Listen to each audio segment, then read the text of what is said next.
أعوذ بالله من الشيطان الرجيم. سورة النازعات مكية. بسم الله الرحمن الرحيم. والنازعات غرقا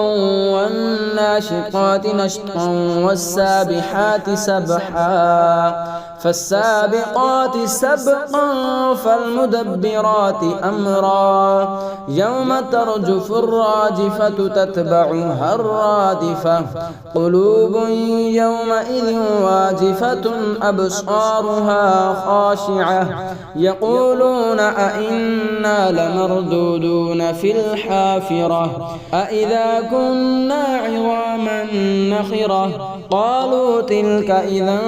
كرة خاسرة فإنما هي زجرة واحدة فإذا هم بالساهرة هل أتاك حديث موسى إذ ناداه ربه بالوادي المقدس طوى اذهب إلى فرعون إنه طغى فقل هل لك إلى أن تزكى وأهديك إلى ربك فتخشى فأراه الآية الكبرى فكذب وعصى ثم أدبر يسعى فحشر فنادى فقال أنا ربكم الأعلى فأخذه الله نكال الآخرة والأولى إن في ذلك لعبرة لمن يخشى أأنتم أشد خلقا أم السماء بناها رفع سمكها فسواها وأغطش ليلها وأخرج ضحاها والأرض بعد ذلك دحاها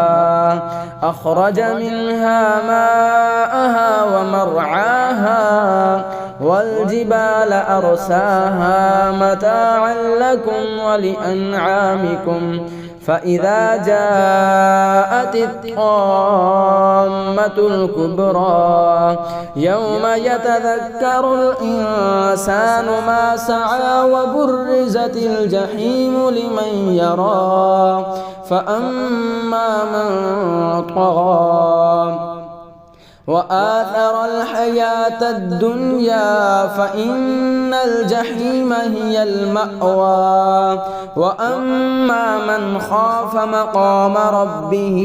ونهى النفس عن الهوى فإن الجنة هي المأوى يسألونك عن الساعة أيان مرساها فيما أنت من ذكراها إلى ربك منتهاها إنما أنت منذر من يخشاها كأنهم يوم يرونها لم يلبثوا إلا عشية أو ضحاها.